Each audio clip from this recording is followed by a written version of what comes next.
Si eres un atleta de deportes de combate, seguro que ya sabes que rendir al máximo en estos deportes no es para nada una tarea fácil. Si comes demasiado, corres el riesgo de sentirte pesado en tus entrenamientos, de que te cueste moverte en estas sesiones y además incluso que te cueste entrar en tu categoría de peso. Sin embargo, si estás en el extremo opuesto y estás comiendo demasiado poco, es muy posible que te cueste rendir adecuadamente en esas sesiones de entrenamiento, ya que te faltará energía. También te costará saciarte a lo largo del día. Incluso puede que te cueste descansar y además puedes estar aumentando el riesgo de sufrir una lesión, entre muchas otras cosas. Por eso es tan importante planificar de forma adecuada la nutrición para rendir al máximo en estos deportes y evitar todos los inconvenientes asociados que tiene no hacerlo correctamente. En este vídeo voy a enseñarte a planificar un déficit energético que te ayude a perder peso sin sacrificar tu rendimiento y, por supuesto, mientras mantienes tu saciedad. El primer paso será conocer tu gasto energético basal, es decir, el gasto energético que tienes en reposo. Conocer este gasto es fundamental para poder planificar adecuadamente tu dieta. Para calcularlo, vamos a hacerlo mediante la fórmula propuesta por Eric Helms en su libro de las pirámides de la nutrición y el entrenamiento, que es una fórmula muy sencilla y bastante precisa para calcularlo. Debemos, por supuesto, tener en cuenta que no es más que una estimación y que deberemos hacer ajustes a medida que avancemos en el proceso. Existen también otras fórmulas como la de Harris-Benedict o la de Cunningham, pero realmente son bastante más complicadas de utilizar y a nivel de precisión son relativamente parecidas. La fórmula propuesta por Eric Helms es la siguiente. Para calcular tu gasto energético basal, deberás multiplicar tu peso en kilos por 22, así de simple. Por lo tanto, si ponemos como ejemplo a una persona de 70 kilos y multiplicamos su peso por 22, obtendremos un resultado de 1540 calorías de gasto energético en reposo. Eso sí, debemos tener en cuenta que este es el gasto energético en reposo y nadie pasa su día completamente en reposo, o al menos no debería hacerlo. Entonces, el siguiente paso será multiplicar este gasto por un factor de actividad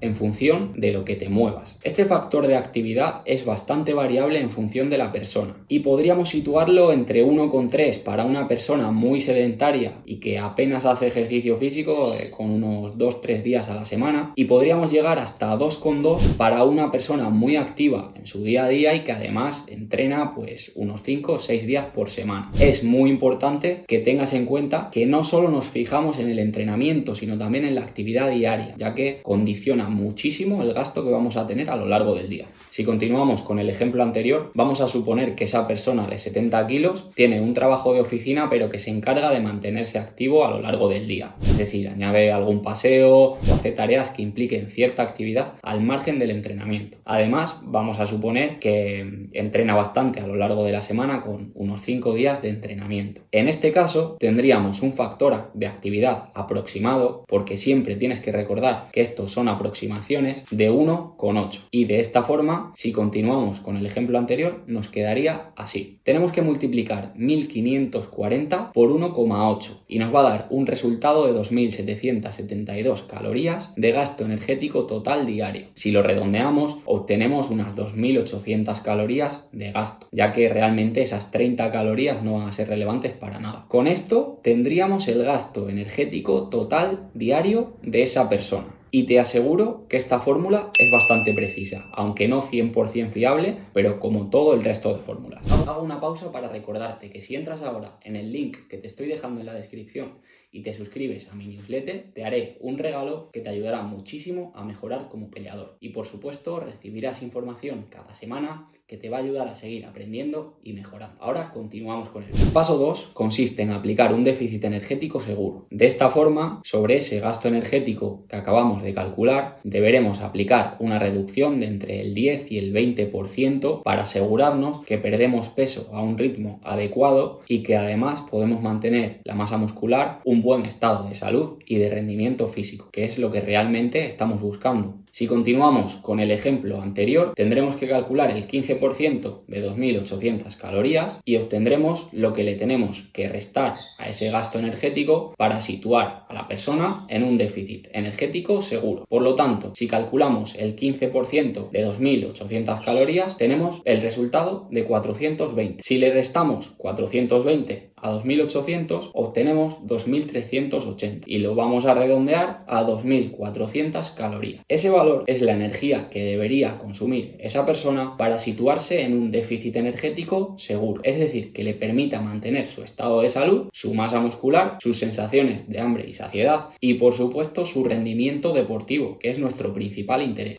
Vuelvo a recordar que esto no es más que una aproximación y que una vez hechos estos cálculos y aplicados deberemos ajustar en función de cómo responda esa persona. Por tanto, debemos tener en cuenta que el ritmo de pérdida de grasa adecuado es de entre el 0,5% del peso corporal y el 1% del peso corporal a la semana. Y siguiendo con el ejemplo anterior, tendríamos que esa pérdida de peso debería ser de entre 350 y 700 gramos por semana para esa persona de 70 kilos. Y el tercer y último paso sería asignar una correcta distribución de macronutrientes. Una vez tengas tu objetivo calórico diario, debes asignar una distribución adecuada de macros que te permita recuperar y rendir adecuadamente. Voy a darte algunas pautas para que lo hagas. Si hablamos de proteína, deberías consumir entre 1,8 y 2,2 gramos por kilo de peso corporal en esta fase de déficit calórico, ya que es muy importante para mantener la masa muscular, los niveles de fuerza y el rendimiento, además de las sensaciones de saciedad. Si hablamos de carbohidratos, debes asignar entre el 45 y el 55%, pudiendo llegar incluso hasta el 60% de tus calorías totales diarias a este macronutriente. Ten en cuenta que son fundamentales para asegurar el adecuado rendimiento en tus sesiones de entrenamiento. Además, te van a ayudar a descansar mejor si los tomas unas horas antes de ir a dormir. Siguiendo con las grasas, estas deberían ocupar entre el 20 y el 30% de tus calorías totales diarias aproximadamente. Por supuesto, debes consumir estas grasas a través de fuentes saludables como serían el aguacate, el aceite de oliva, los frutos secos o los lácteos. Ten en cuenta que las grasas son fundamentales para mantener una adecuada producción hormonal y por tanto para mantener un correcto estado de salud. Y por último vamos a hablar de la fibra y los micronutrientes. Ten en cuenta que estos son fundamentales para asegurar la saciedad y además para mantener, por supuesto, un adecuado estado de salud. Los vas a encontrar en las frutas, en las verduras y en los cereales integrales principalmente. Así que no te olvides de incluir estos alimentos en tu dieta. Además, ten en cuenta que numerosos compuestos que encontramos en los vegetales favorecerán tu recuperación, por lo que es un motivo más por el que debes consumirlos. Ahora bien, puede que después de ver este vídeo todo esto te resulte súper interesante, pero no quieras pararte a hacer cálculos. En ese caso, he de decirte que soy dietista especializado en rendimiento para los deportes de combate y que puedo preparar un plan individualizado en función de tus necesidades y tus objetivos, de cara a conseguir un mejor rendimiento en el tatami y además también, por supuesto, el día de la competición. Y todo esto sin morirte de hambre. Si quieres que trabajemos juntos, entra en el link que tienes en la descripción y completa el formulario para trabajar conmigo. Recuerda que puedes suscribirte a mi canal de YouTube por aquí y si activas la campanita estarás al tanto de todas las novedades. Además, puedes continuar viendo otro vídeo de mi canal. Nos vemos en la próxima.